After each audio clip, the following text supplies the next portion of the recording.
ألم يعلموا أن الله يعلم سرهم ونجواهم وأن الله علام الغيوب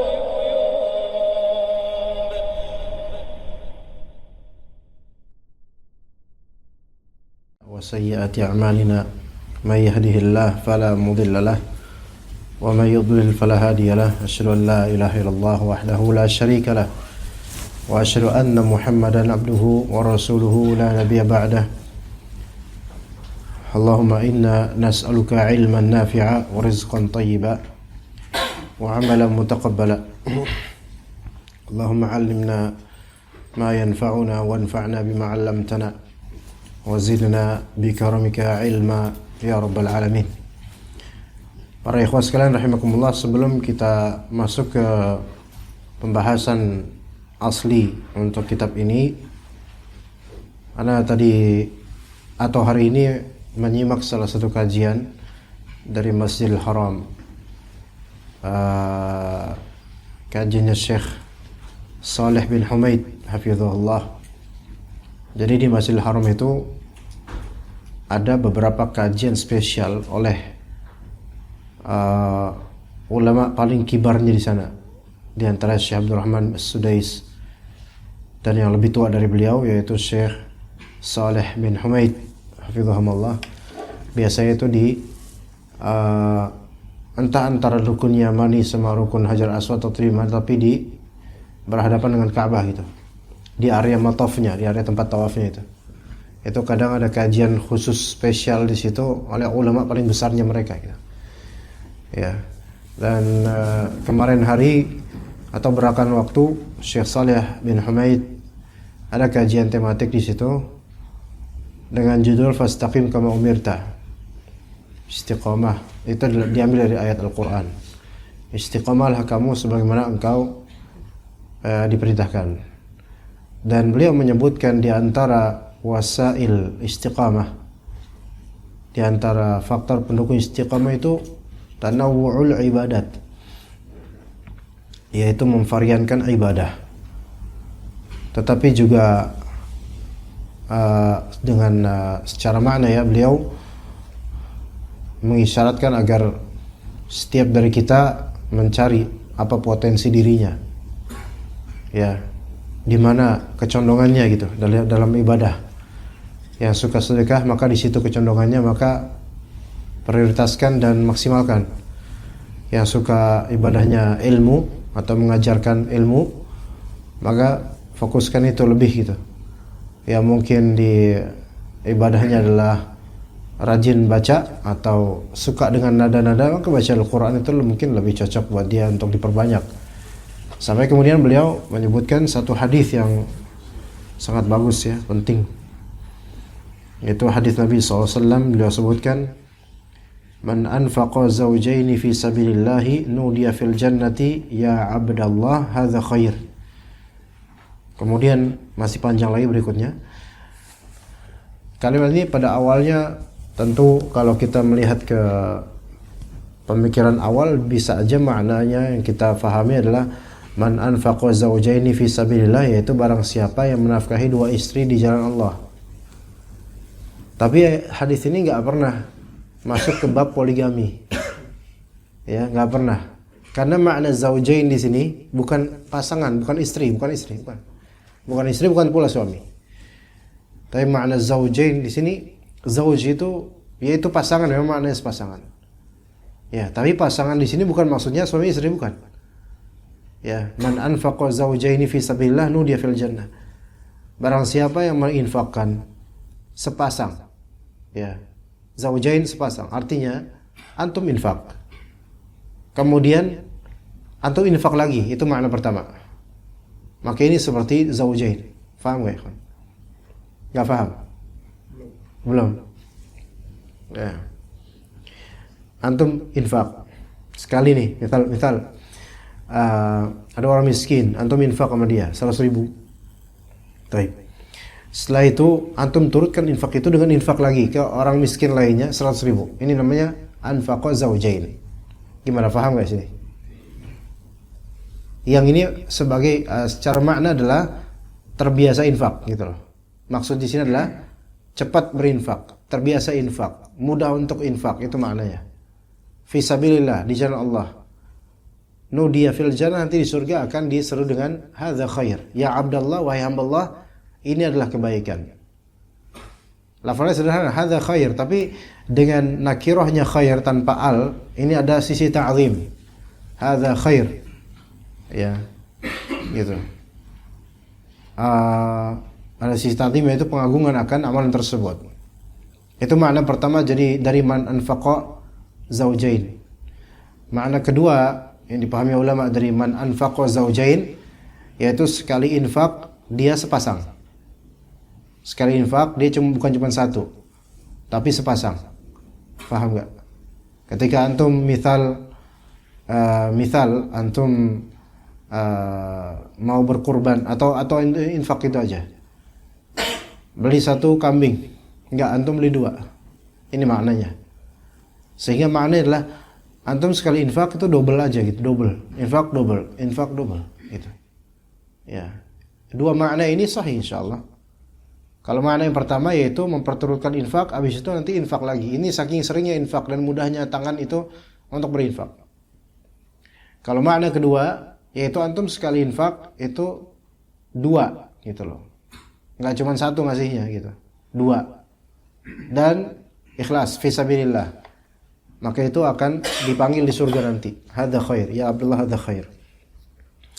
Kemudian lanjutan dari hadis ini, faman kana min ahli sholati du'iya min babis shalah. Siapa di antara mereka yang ahli shalah, suka salat, maka akan diseru dari pintu salat.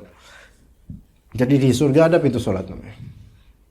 Wa man kana min ahli jihad, kalau dia memang suka berjihad, maka dipanggil dari bab jihad.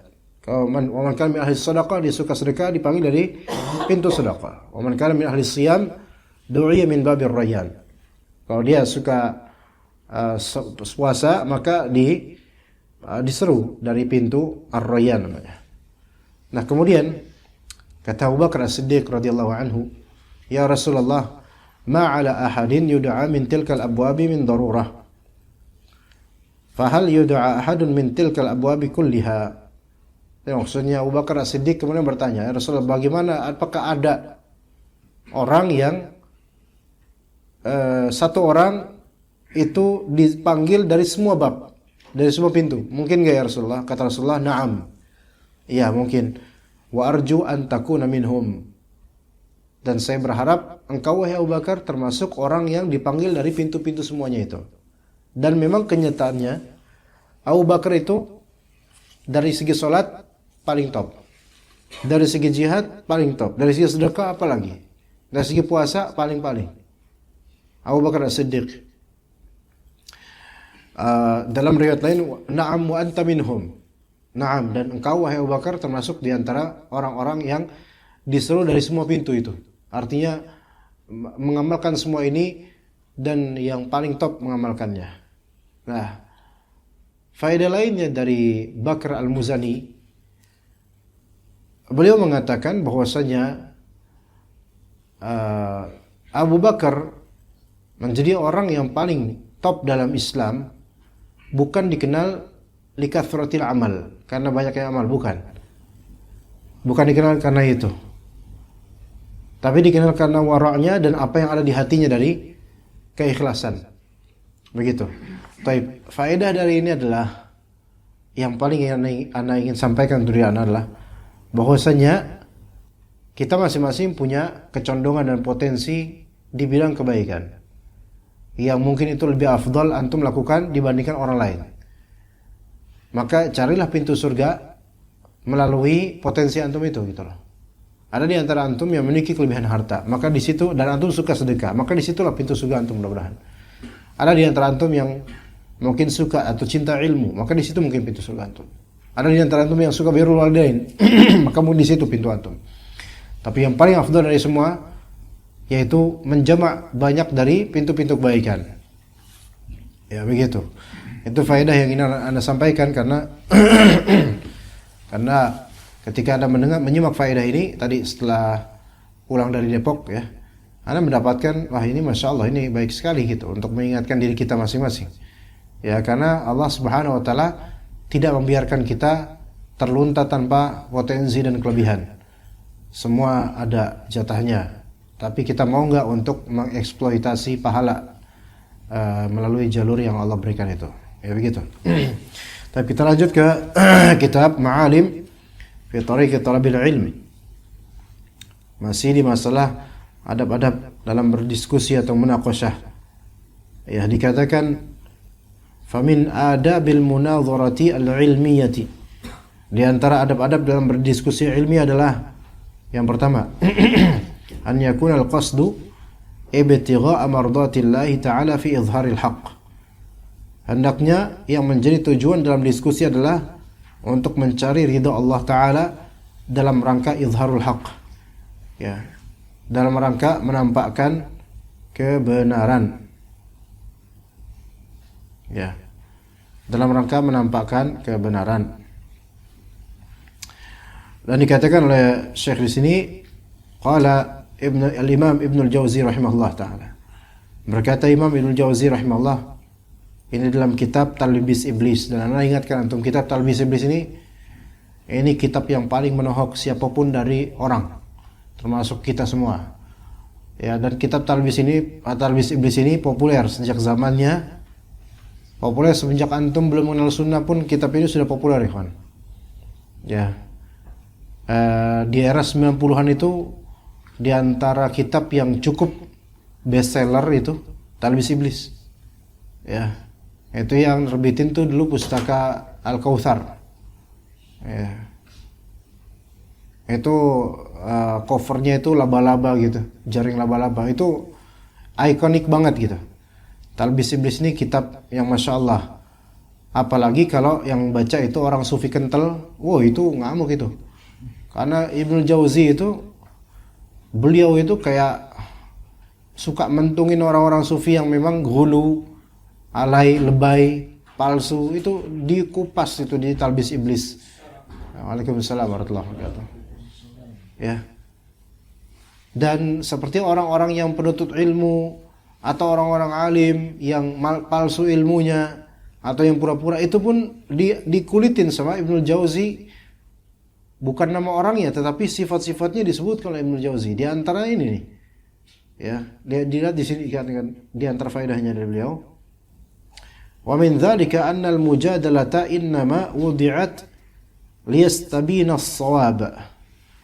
Di antara hal itu bahwasanya al-mujadalah, perdebatan, itu diadakan semata-mata untuk liyastabina as-shawab, untuk agar kebenaran itu jadi tampak gitu loh. Kebenaran itu supaya tampak, untuk menjelaskan kebenaran. Wa qad kana maqsudus salafi al-munasahata bi izharil haqq.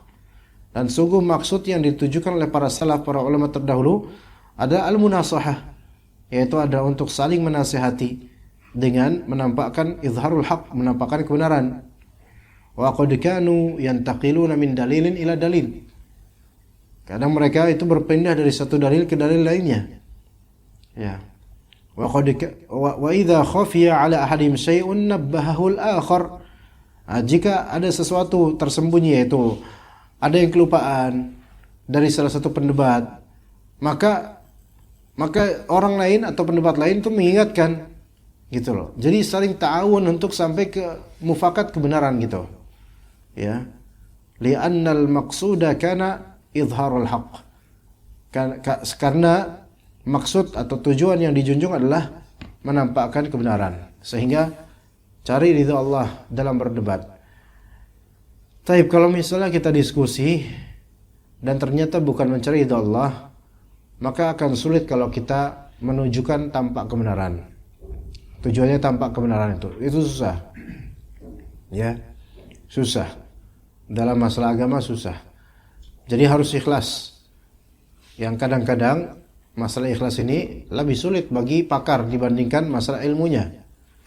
Karena masalah ikhlas ini hati, dalam, tidak ada yang bisa meneliti kecuali Allah Azza wa Jalla.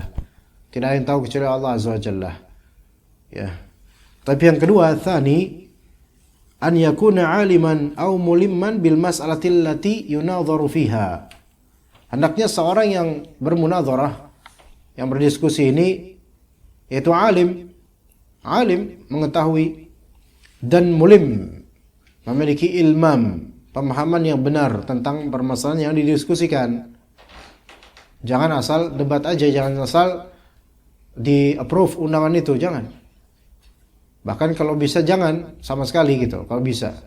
Tapi kalau misalnya antum bisa insyaallah mencari ridha Allah, kemudian alim dan mulim, mengetahui dan paham dengan detail, dengan benar tentang masalah tersebut, maka fadal. Dikatakan oleh Syekh rahimahullah, fa inna dzalika min asbabi quwwatil munadharah. Hal tersebut termasuk sebab diskusi yang berkualitas. Wa kadzalika min asbabi dhuhuri thamaratil munadharah. Dan sebab tampaknya hasil dari diskusi tersebut, kalau memang yang munadhirun, orang yang bermunadharah ini, orang yang diskusi ini adalah orang-orang kompeten di bidangnya, maka akan ada kualitas yang keluar dari dalil, hujjah, argumentasi, pendalilan keluar. Tapi kalau cuman yang terjadi selama ini misal kathratul kalam, banyak omong, subhanallah, ya, banyak kalam, munaqashah, banyak kalam. Ana beberapa waktu lalu, untuk beberapa hari lalu, ana lupa hari apa, mungkin sepekan lalu kali ya, di TV One itu ada munaqashah atau diskusi antar individu ternama untuk membahas masalah Mama Gufron. Saudara antum, akhukum. Iya, wafaqahullah. Itu didiskusikan. Ada Bebe Hekel di sana. Ada Ade Armando. Ada muskilahnya ini, Syuf, lihat. Kita bisa lihat munaqashah atau munadharah seperti ini, itu cuman trending topik doang untuk menaikkan rating, Allah. Lah, bukan untuk idharul haq sama sekali, karena hak itu udah tampak, batil itu sudah terlalu tampak. Tanpa didiskusikan pun orang awam, sebahlul apapun dia, ini paham bahwasanya ada yang lebih bahlul daripada dia, gitu. Nah ini yang diundang siapa? Ade Armando, Habib Kribo, walaupun secara online dia. Syuf, lihat, kebenarannya sudah jelas ya. Bahkan walaupun tanpa Bebe Hekel atau siapapun itu yang di situ, kita semua udah tahu. Ya. Cuman beginilah televisi, nyari rating. Yang diundang seperti ini supaya apa? Supaya ada tandem dan tandingan.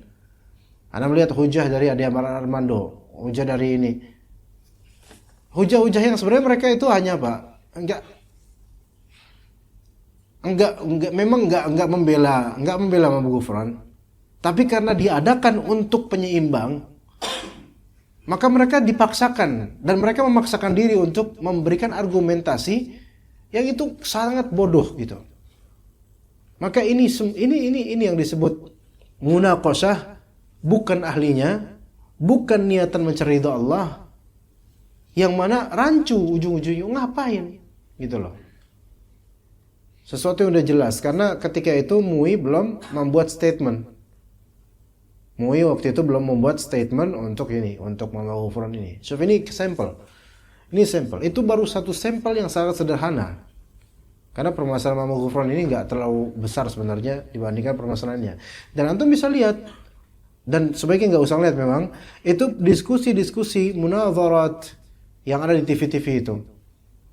Ya. Apalagi masalah politik atau kasus pidana, pembunuhan ini, pembunuhan itu, dan seterusnya. Itu antum lihat banyak penggiringan di sana dan tidak mencapai titik kesepakatan, tidak terjadi izharul haq, dan masing-masing hanya untuk menaikkan rating pribadinya dan juga untuk meragup keuntungan dan cuan dari semua itu. Maka kita lihat kepalsuan demi kepalsuan, hujah demi hujah yang itu bodoh sekali. Ya, bodoh sekali. Ya. Dan inilah cerminan dari liberalisme, kebebasan berpikir, cendekia disamakan dengan sampah. Seperti itu. Ya. Dan kemudian juga anak dalam urusan RT RW pun pernah dipertemukan langsung dengan dukun langsung. Yang ada bermasalah sama dukun-dukun ini. Namun karena kebebasan berbicara, kebebasan berwarga, iya oke. Tetapi akhirnya apa? Rancu. Ya, rancu. Maksudnya rancu apa? Yaitu tidak ada, yaitu titik kesepakatan yang mana kita perlu dalil gitu loh. Perlu dalil dan perlu undang-undang gitu kalau misalnya. Tapi nggak ada. Nggak terjadi itu semua. Padahal jelas undang-undang perdukunan itu ada. Gitu kan. Dan dari segi syariat ini udah jelas. Sampai titik itu anak diskusi dan kita berdebat dan kita memberikan argumen pendapat dari awal, dari start nggak boleh bicara masalah agama kita, nggak usah pakai masalah agama deh, kita antar warga aja gitu. Ya kalau nggak pakai masalah agama terus how to solve it gitu, bagaimana kita menyelesaikan masalah ini? Sementara ini dukun, tukang santet beneran ini. Kalau nggak percaya antum mana daftarin lah ke dia nanti. Itu subhanallah. Iya. Tukang santet beneran, memang banyak request dan masyhur di media sosial. Ini samping, rumah samping. Tapi kenapa? Karena apa? Karena ketika munaqasyah kita itu nggak mencari izharul haq, nggak membuat ada kebenaran itu terungkap, nggak. Ya, maka ini ya ternyata ya dari segi mungkin RT-nya atau petugasnya juga ternyata mungkin pakai sesuatu jadi ya susah. Orang kalau pakai jimat atau melihara khadam itu susah ngelawan dukun. Kan dukun udah cek khodam dia gitu loh. Ini udah cek khodam duluan. Jadi udah ada get contact versi dukun. Nih fulan ID-nya ini. Oh dia punya macan. Nih fulan ID-nya. Oh dia punya tuyul. Itu udah ada di scan gitu loh. Jadi nggak berani.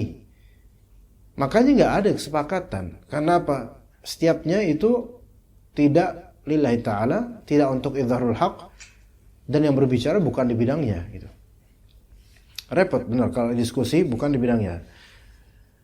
Anda pernah mengajar tahun 2010 di sebuah kampus ternama, Anda nggak mungkin ini kalau ini jangan sebut nama kok ini.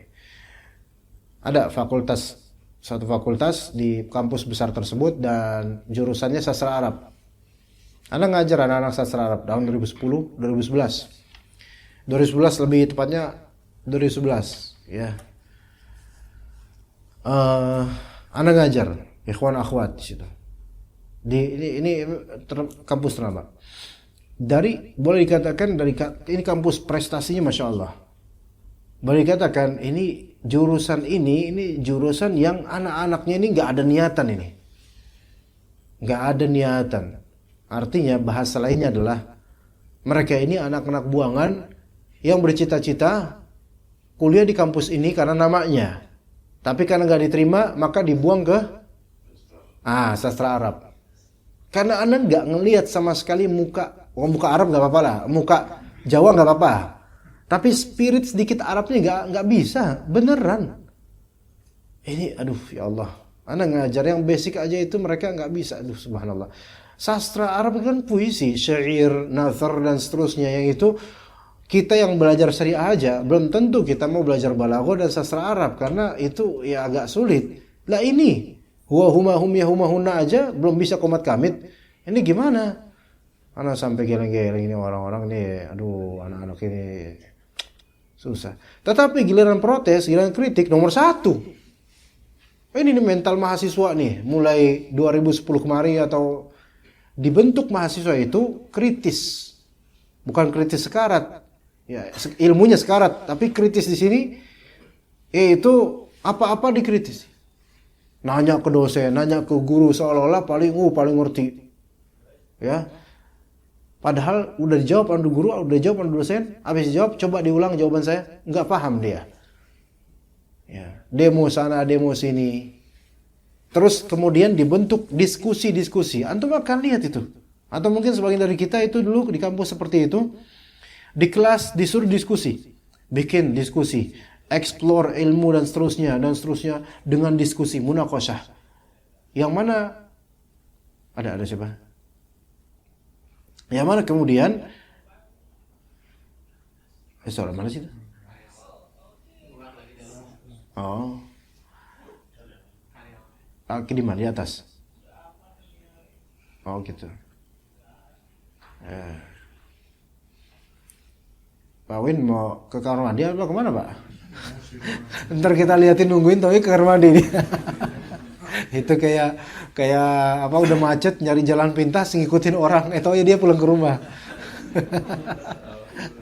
Bikin hawas itu. Saya mana tadi ada? Chef lihat, dibuat di kelas ini mahasiswa kalian bikin riset pembahasan ini. Mereka nggak ngerti apa-apa, tapi disuruh explore di internet, explore ini, belajar sendiri, kayak gitu. Karena dosen itu sebagai fasilitator katanya. Itu hanya memfasilitasi kalian untuk belajar. Saya bukan pengajar. Subhanallah, gabut dong berarti. Nah, kemudian akhirnya para mahasiswa ini ngomong dengan kesoktahuan mereka, yang bukan bidang mereka walaupun itu jurusannya. Gak ngerti apa-apa. Ini terjadi nih. Ini terjadi. Ya. Jadi apa? Sok tahu. Nah, ini yang kemudian hendaknya seorang berdiskusi mengetahui harus alim dan mulim. Alim itu berarti punya ilmunya. Mulim concern. Ilmam itu ada sisi concern, yaitu faham dan peduli. Karena kalau misalnya antum hanya paham saja dan nggak peduli dengan tema ini, biasanya apa yang antum ucapkan itu nggak seberapa. Ya kayak pendapat-pendapat itu. Ya, nggak peduli dengan, yang penting saya dapat duit dari ini, dah gitu. Ya, subhanallah. Ya. Taib. Kemudian Ibnu Katsir rahimahullah memiliki perkataan yang sangat berharga terkait adab-adab berdebat. Di antaranya, kata beliau, "Fahada ahsanu ma yakunu fi hikayatil khilaf." Inilah yang terbaik yang seharusnya dilakukan oleh orang yang berselisih. An tastau'ibal aqwalu fi dzalikal maqam, atau an tustau'abal aqwalu fi dzalikal maqam, yaitu dengan menguasai seluruh aqwal, seluruh pendapat ulama terkait suatu masalah. Ya, wa an atau bisa juga an tastau'ibal aqwala fi dzalikal maqam, yaitu engkau hendaknya menguasai seluruh pendapat para ulama. Ya, wa an tunabbiha 'ala as-sahih minha, dan agar engkau mentanbih, memperhatikan yang sahih dari pendapat-pendapat itu, wa tubtilul batil, wa tubtilal batil, dan engkau mengingkari yang batil, wa tudzakkira faidatan atau faidatal khilaf wa thamaratahu, dan hendaknya engkau mengingatkan akan faedah dari perbedaan serta buah dari khilaf, masalah khilaf ini. Ya. Taib. Masail khilafiyah itu ada yang memiliki thamarah, ada yang enggak ada thamarahnya. Thamarah itu buah. Ya. Masail khilafiyah ada yang memiliki thamarah, ada yang enggak ada manfaat sama sekali. Baik di usul fiqih atau di fiqih. Ya. Jadi pendapat perselisihan ulama ada yang memang ada faedahnya, ada buahnya dari itu, ada. Tapi ada juga yang enggak ada faedahnya. Atau permasalahan akidah, bahkan kadang-kadang khilafiyah tapi enggak ada faedahnya. Tapi sekarang, siapa nama anjing Ashabul Kahfi? Itu beda-beda orang, beda-beda. Sucipto, enggak lah, enggak mungkin lah. Ya. Siapapun namanya, apakah ada faedah? Gak ada. Mau namanya siapa kek? Blacky atau apa, apapun namanya, Spike atau apa, terserah. Karena bukan di situ ibrahnya. Nah, kadang beberapa ulama itu mengulik pendapat-pendapat atau berpendapat sehingga terjadi khilafiyah yang mana kalau ditimbang-timbang ini yang ngabisin waktu aja, ini masalah-masalah seperti ini. Ya. Gitu. Taib. Tapi kalau misalnya masalah ini ada faedahnya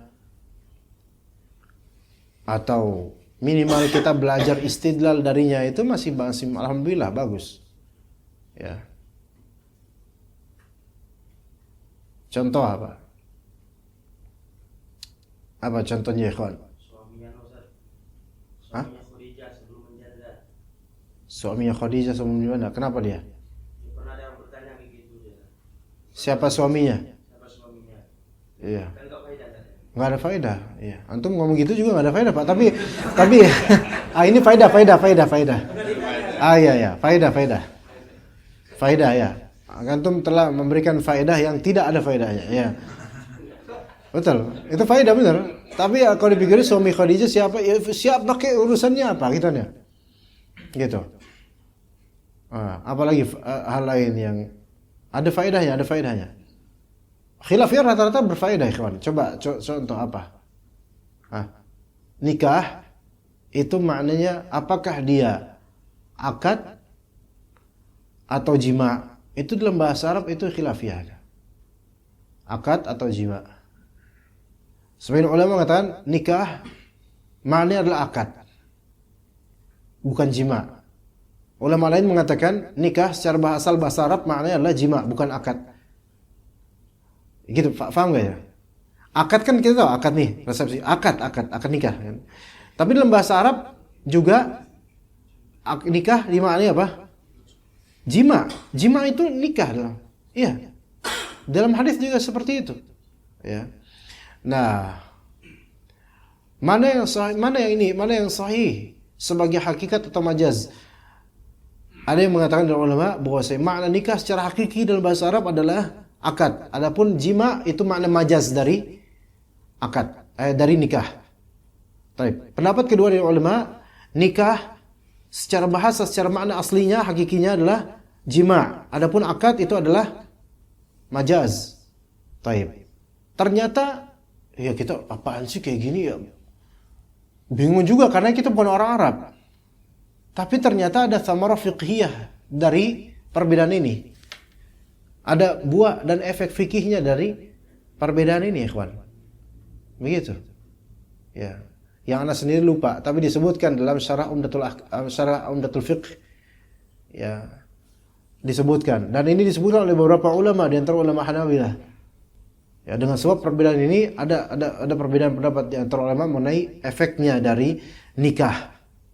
Ya. Ala kulli hal. Yang sahih adalah nikah itu maknanya bisa akad, bisa jima, dua-duanya sahih. Dua-duanya sahih. Ya. Baik, kemudian juga masalah khilafiyah, masalah quru, ya. Apakah itu masa haid atau itu masa suci? Ini berkaitan, nanti faedahnya berkaitan dengan masalah talak. Gitu. Nah, itu terjadi nanti khilafiyah. Ada faedahnya. Adapun yang tadi suaminya Khadijah itu siapa, berselisih kemudian, enggak ada faedahnya. Gitu. Ya. Nah, hendaknya di sini kata Ibnu Katsir kita memberi tanbih akan apa? Menyebutkan faedah dari perbedaan serta apa hasilnya, apa outputnya itu apa dari khilafiyah ini. Ya. Dalam kalangan ahlu sunnah juga kita, ikhwan, kadang-kadang kita punya masalah khilafiyah yang sifatnya kontemporer. Ya. Kalau kita angkat khilafiyah tersebut, kita tanya dulu diri kita, apa faedahnya? Gitu. Contoh apa? Perseteruan antar ustadz A dengan B. Jangan karena ustadz A ini enggak ridho dengan ustadz fulan. Karena ustadz fulan murid durhaka dan seterusnya. Taib. Antum kalau mau pakai A atau B pun fadhal, urusan antum. Kalau anak enggak pakai, maksudnya anak begitu petunjuk ustadz yang lebih soleh insyaallah. Tetapi maksudnya di sini, ketika ini di blow up, diangkat lagi, ini kan khilaf ya. Taib.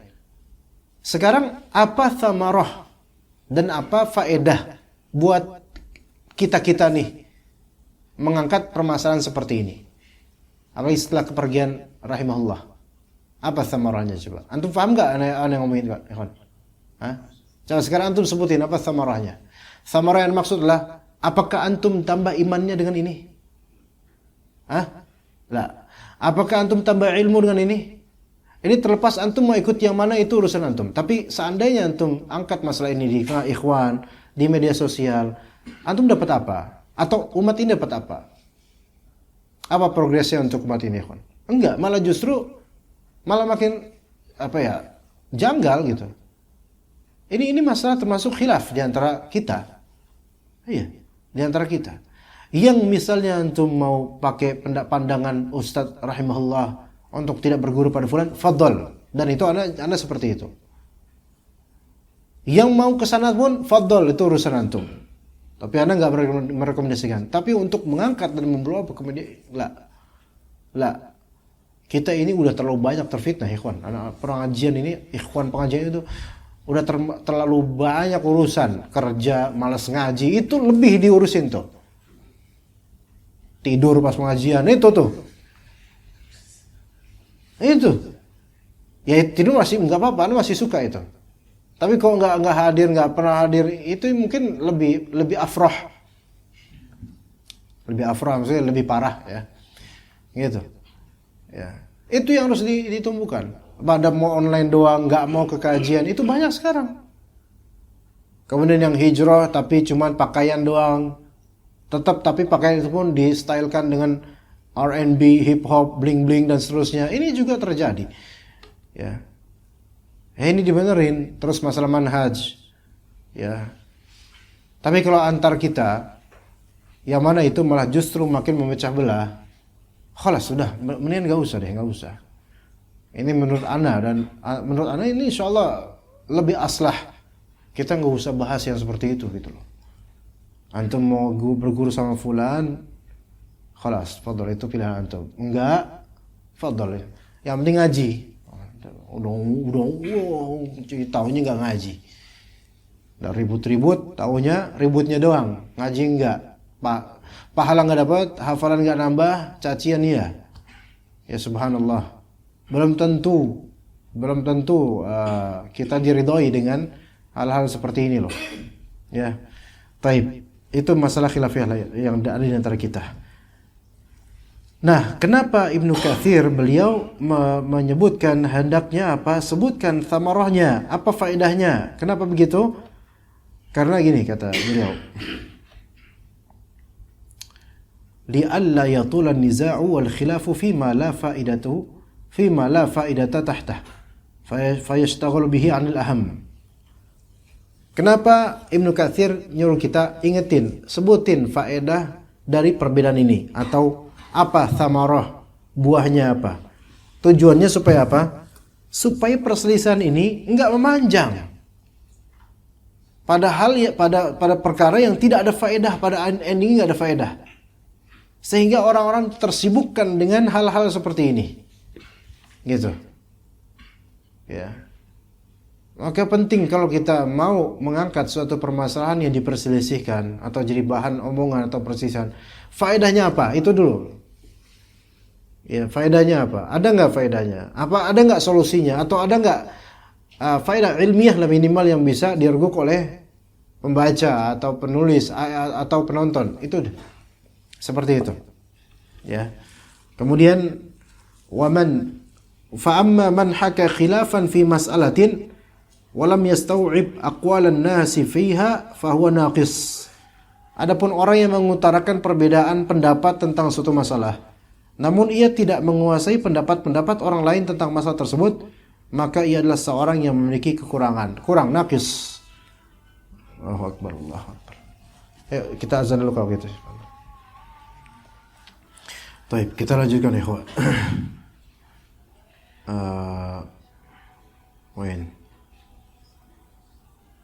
Baik, orang yang mengutarakan khilafiyah namun dia tidak menguasai aqwal, yaitu pendapat-pendapat tentang masalah tersebut, maka ia naqis, kurang. Kenapa begitu? Idz qad yakunu as-shawabu fil ladzi tarakah. Karena terkadang kebenaran itu terdapat pada sesuatu yang luput darinya. Dia tinggalkan, ya. Ya. Misal.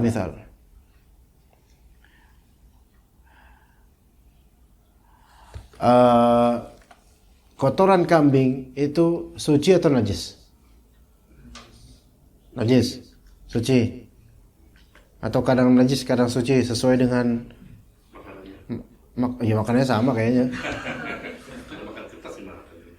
Sama enggak, tetap suci Pak?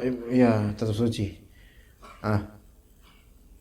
Tapi sekarang ada seorang talib, dia menjabarkan masalah khilafiyah tentang najisnya tinja binatang.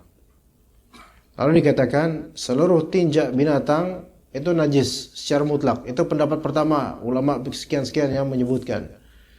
Pendapat kedua, bahwasanya tinja binatang yang tidak memiliki darah itu tidak najis. Yang najis adalah binatang yang memiliki darah. Pendapat kedua. Ya. Dah sampai situ aja. Taib. Ada pendapat ketiga. Jadi dia mengumpulkan dua pendapat. Mungkin dengan dalil-dalilnya. Dan luput darinya pendapat ketiga yang mana itu yang sahih. Itu yang sahih menurut ana ya. Itu yang sahih. Yaitu bahwasanya tinja binatang yang boleh dimakan dagingnya itu suci. Sementara tinja binatang yang haram dagingnya itu najis. Ya, begitu. Ya. Bahkan ada pendapat keempat. Tinja binatang yang tidak halal yang halal dimakan dagingnya tidak najis. Suci. Tinja binatang yang sering keliling di antara kita itu tidak najis seperti tinja kucing. Itu juga ada pendapat keempat. Iya. Banyak Pak pendapat. Taib, mana yang sahih? Pendapat ketiga, tapi yang dikatakan cuma pendapat pertama dan kedua. Inilah ketika enggak menguasai seluruh dari akwal, dari pendapat-pendapat. Yang boleh jadi dia baru belajar satu madhab atau satu pendapat atau dua pendapat, dan ketika dia merasa saya fakar masalah khilafiyah, saya mengerti khilafiyah, dia hanya menyebutkan apa? Pendapat yang justru dua-duanya itu tidak benar atau tidak tepat atau kurang sahih. Yang sahih malah justru tidak dia sebutkan. Begitu ya, ikhwan. Ya. Seperti itu. Nah, maka pentingnya di sini ketika seseorang bicara masalah khilafiyah, dia harus mustau'ib, ya, dia harus mencakup pengetahuannya tentang seluruh pendapat-pendapat. Yang kadang-kadang mengambil dari Bidayatul Mujtahidnya Ibnu Rushd aja itu belum tentu cukup. Karena kadang ada pendapat yang lebih sahih yang tidak tercantum di kitab tersebut. Dan masalah khilafiyah ini bukan untuk dipamerkan supaya kita itu kelihatan pintar untuk mengulik data-data khilafiyah. Kadang ada beberapa talib itu ujub dengan masalah khilafiyah.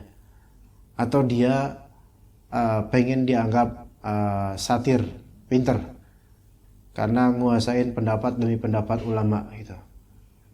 Asalnya belajar itu adalah bukan untuk menjabarkan masalah khilafiyah, tapi asal belajar adalah untuk beramal. Ya, untuk beramal. Ini ya, karena Anda punya pengalaman dalam masalah seperti ini, punya beberapa teman-teman yang gede rasa kalau sudah membahas khilafiyah.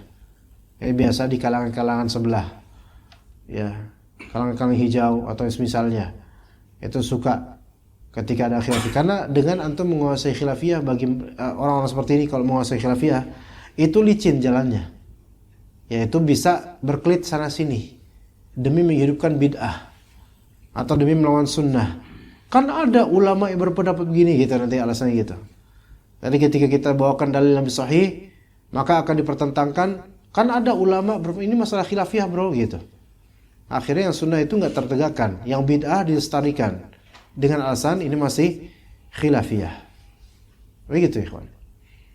Jadi masalah khilafiyah ini ternyata kadang candu akannya, ujub dengannya itu penyakit tersendiri bagi sebagian dari thalabul ilm.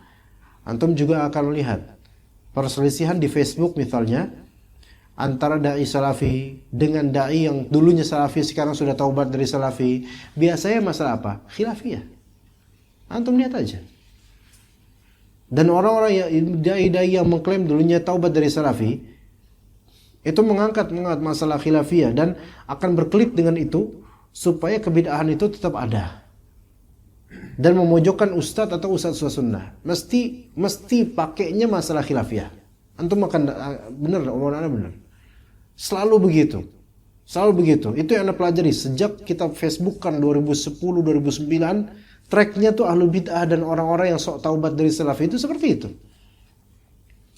Kan khilafiyah bro, ini khilafiyah kita harus berlapang dada, harus saling hormat. Iya, oke, nasihat antum tafadhol. Tetapi ketika tujuan dari menjabarkan masalah khilafiyah ini adalah untuk meredam sunnah atau menjelekkan ustadz-ustadz kita, khalas. Gitu. Ini cuman topeng doang pakai khilafiyah. Dahulu Ustadz Badrul Salam itu pernah berpandangan seperti Syekhul Islam Ibnu Taimiyah tentang masalah tidak najisnya tai kucing. Akhirnya jadi bahan bulanan beliau itu. Tapi nggak berbekas untuk beliau, insyaallah. Cuman masalahnya namanya dijelek-jelekan gara-gara ini. Padahal ini masalah yang disebut apa? Khilafiyah. Dan orang-orang yang menjelekkan beliau itu ada orang-orang yang selama ini di podium ngomong masalah kita hargai khilafiyah. Giliran yang berkhilaf adalah ustadz sunnah, apalagi ustadz yang punya posisi tinggi di antara kaum muslimin, wah kayaknya udah nemu pohon buat ditebang nih kayak gitu. Seperti itu ikhwan. Beberapa kelakuan dari orang-orang yang mereka merupakan pejuang kemerdekaan khilafiyah. Seperti itu. Ya, jadi ini sangat relevan dengan apa yang terjadi di media sosial. Dan kalau antum melihat di kenyataan, kehidupan kenyataan seperti ini, kita nggak pernah bahas khilafiyah. Maksudnya, kok hal-hal kayak ini kenapa hanya banyak di media sosial? Sementara di kehidupan nyata, kita nggak pernah debat soal masalah khilafiyah. Gitu loh. Berarti ada yang bermain di sini. Dan para pendekar ini yang mereka main di masalah khilafiyah, rata-rata mereka memang adalah yang kurang dapat jatah untuk kurang dapat panggung untuk kajian, diblokir sana sini. Akhirnya ya pelampiasannya di media sosial, untuk memperkeruh seorang orang ya dengan masalah-masalah khilafiyah ini. Dulu ikhwan, ahlus sunnah salafiyin itu satu kalimat di banyak perkara fikih. Masalah tahlilan, masalah apa lagi ya? Maulidan, masalah upacara kematian, masalah ini, masalah itu. Satu. Sekarang udah mulai bercabang-cabang. Dengan alasan apa? Khilafiyah bro. Wajarlah khilafiyah. Akhirnya apa? Kita lihat sendiri chaos yang terjadi. Maka wajib atas kita untuk betul-betul nih ilmu tujuannya untuk diamalkan. Atau betul-betul tujuannya ini ilmu bersih gitu loh. Bukan ikut sunnah gitu loh. Mana yang terdekat dengan dalil. Bukan mana masalah gak enakan. Atau yang penting ini khilafiyah. Ada kok ulama berkata ini, betul ada ulama berkata ini. Tapi bukan berarti semua ulama kita amini perkataannya. Apalagi bertabrakan satu dengan lainnya. Apalagi menyelisihi dalil. Gak boleh kita aminkan. Masalah kemudian kemarin juga ada di antara da'i yang katanya taubat dari sunnah, taubat dari salafi. Gak mau ikut kelompok salafi seperti ini. Itu bilang Ibnu Katsir itu berguru kepada Ibnu Taimiyah. Oke, kalau ini oke. Berguru juga kepada Imam Nawawi. Ibnu Taimiyah mazhabnya apa, ikhwan? Hanbali atau Syafi'i? Hanbali. Ibnu Nawawi Syafi'i. Ibnu Katsir ya Syafi'i. Ibnu Katsir berguru pada Syekhul Islam Ibnu Taimiyah, Hanbali. Berguru pula pada Imam Nawawi, Syafi'i. Tuh, sekarang Ibnu Katsir kita tahu Ibnu Katsir mazhabnya Syafi'i, lebih condong ke ikut Syafi'i. Kenapa kita kok sok-sokan enggak mau ikut mazhab Syafi'i? Faham enggak maksudnya? Yaitu untuk lebih itu. Dan yang di luar nurul, tidak habis fikri dan di luar akmalnya adalah sejak kapan Imam Ibnu Katsir itu berguru pada Imam Nawawi? Maksudnya itu terputus rantainya. Belum hidup itu ketika itu Ibnu Katsir. Syekhul Islam aja itu bukan di generasi Imam Nawawi. Gitu loh. Ya subhanallah. Dan yang ustadz ini yang bicara ini ustadz. Hanya demi apa? Untuk supaya menyindir salafiyin yang enggak ke mazhab Syafi'i. Ya, begitu. Subhanallah, sampai seperti ini. Ya. Imam Ibnu Katsir aja itu padahal ulama loh. Bermadzhab Syafi'i. Masa kita yang keroco kayak gini enggak bermadzhab Syafi'i? Ini kok cara berpikirnya kok picik ya? Berarti kalau gitu kita bisa dong ini Syekh para masyayikh ya ulama lain misalnya ya bermadzhab Hanbali, ulama ini aja bermadzhab Hanbali. Masa kita yang keroco ini enggak bermadzhab Hanbali? Ntar ulama ini ikut Khomeini. Masa kita yang ikut Khomeini? Iya. Gitu, subhanallah. Itu sama kayak orang yang mempertanyakan, mana ustadz-ustadz kita? Dakwah tauhidnya cuma di mimbar doang. Ya. Tuh pesulap merah berani ke dukun. Apakah ada ustadz kita yang bisa seperti itu? Itu pernah digituin ada. Waktu masalah Gus Samsudin. Sehingga mulai beberapa dari ikhwan-ikhwan yang agak lemah ini manhajnya, kemudian apa? Mempertanyakan ustaz-ustaz kita, apa urusannya ustaz kita? Inilah dakwah tauhid anti syirik yang sebenarnya, kata mereka. Langsung ke dukun gitu. Enggak, cuma ustaz kita memang belum bisa dah kayak gitu, subhanallah. Ya, inilah ikhwan, kita itu gampang untuk terhasut oleh apa-apa yang merupakan monkey marketing gitu loh, ya. Itu hanya melejit sebentar, nanti juga balik ke basicnya. Gitu. Ya, thrill gitu. Terus abis thrill itu maksudnya sensasional. Terus kemudian komparasikan dengan ustaz-ustaz kita yang belum sampai segitunya gitu. Tapi sekarang lihat ustaz kita masih istiqomah dakwah tauhid dan yang bersangkutan enggak. Jangan terpedaya itu dengan yang tiba-tiba melejit, ikhwan. Iya, jangan. Ya. Easy comes, easy goes. Yang datangnya gampang, perginya juga gampang. Tapi yang berakar dakwah tauhid dengan istiqomah itu yang susah perginya. Karena pohon yang besar itu susah ditebang, tapi akar rumput gampang, besok juga hilang. Ya seperti itu, ya. Tapi kemudian wala yunabbi 'ala as-sahih aw yahki al-khilaf wa yutliquhu wala yunabbi 'ala as-sahih min al-aqwal. Ini juga masalah besar ini. Mengutarakan perbedaan pendapat dan memutlakkannya begitu aja, enggan untuk memperhatikan pendapat yang benar, maka ini juga naqis, bahkan ini berbahaya, kadang-kadang berbahaya bagi umat. Tidak memberikan tanbih mana yang sahih. Tanbih itu yaitu mengingatkan orang ini yang sahih. Jadi gini, dan ini pendekar seperti ini banyak, ya, termasuk di antara rumah fikih. Kalau antum tahu rumah fikih, itu kan kumpulan teman-teman anak sendiri.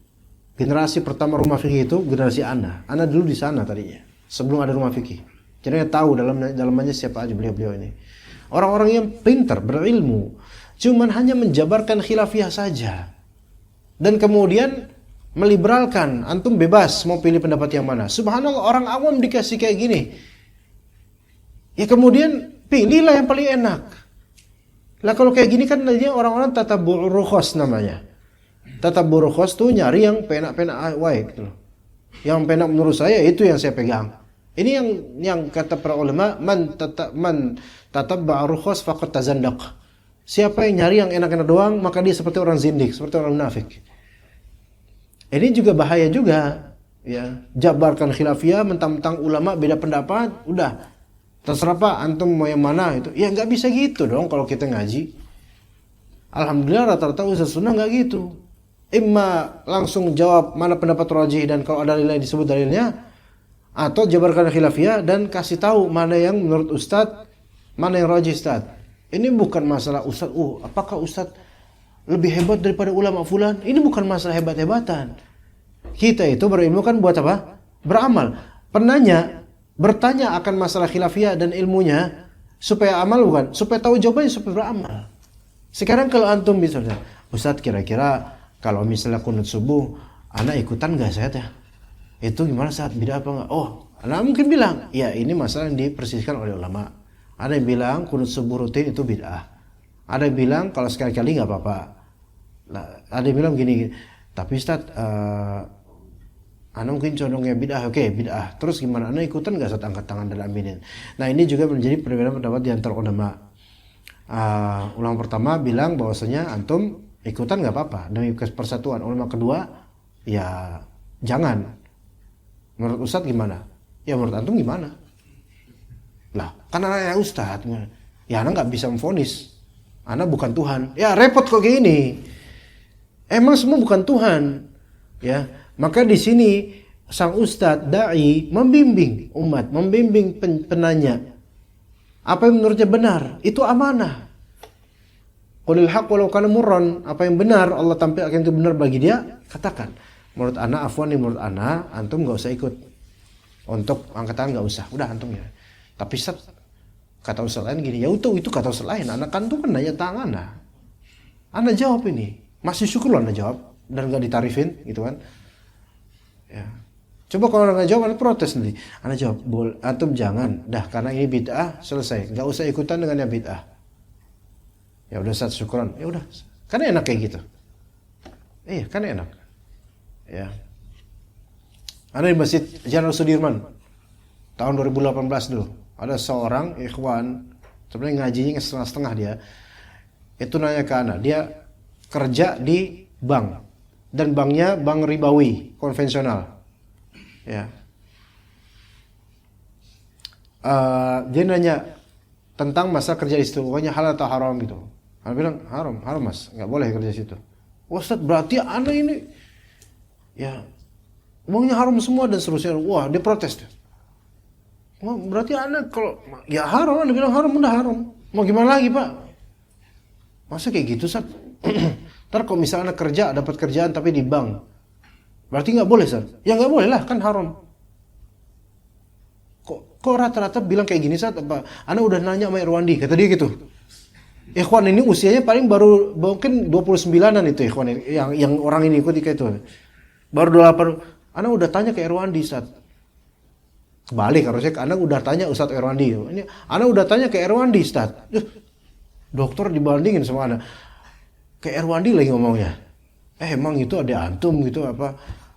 Itu matanya tuh sampai melotot kesel loh dengan fatwa yang anak padahal ini bukan fatwa anak, ini para ulama juga ngomong kayak gini gitu kan. Anak udah tanya Irwandi, terus apa jawab beliau? Sama kayak antum. Ya udah itu. Ya udah Ustaz, boleh nggak anak cari pendapat lain, anak tanya ustadz lain yang mungkin pendapatnya menyelisih pendapat antum. Ya fadol kalau itu terserah antum. Paham nggak antum maksud dia? Dia nyari pendapat ustadz lain, siapa tahu ada yang bolehin gitu. Itu benar wallahi terjadi pada anak. Itu sampai setelah anak jawab nggak boleh. Itu melototnya tuh kayak serem banget gitu loh. Kayak mau ini apa ya nggak suka banget. Nah anak nggak ya emang kayak gitu, mas emang kayak gitu. Emang nggak boleh. Kalau antum pun dapat kerjaan seperti itu ya jangan dipegang, nggak boleh. Ya udah kalau gitu anak akan cari pendapat ustadz lain yang mungkin menyelisih pendapat antum sama Irwandi gitu. Coba kalau misalnya anak bolehin tuh, mungkin anak jadi ustadz ketika itu. Ustadz Irwandi jadi ustadz beneran juga ketika itu. Tapi subhanallah ada orang ketika nggak sepakat dengan ini, kemudian apa? Nggak diustadzin lagi. Ya subhanallah. Ustadz Irwandi pakar di bidang itu, terus di Irwandi ini kayak gitu. Subhanallah, ini orang hanya demi apa? Supaya dia takut miskin sebenarnya, takut nggak ada kerjaan gitu. Subhanallah, itu mungkin efek dari uang haram jadi susah seperti itu. Ya kita cukup sampai sini insyaallah. Barakallahu fikum jami'an wa sallallahu ala nabiyina Muhammad wa ala alihi wa sahbihi ajma'in. Subhanakallahumma bihamdika asyhadu an la ilaha illa anta astaghfiruka wa atubu ilaik. Assalamualaikum warahmatullahi wabarakatuh.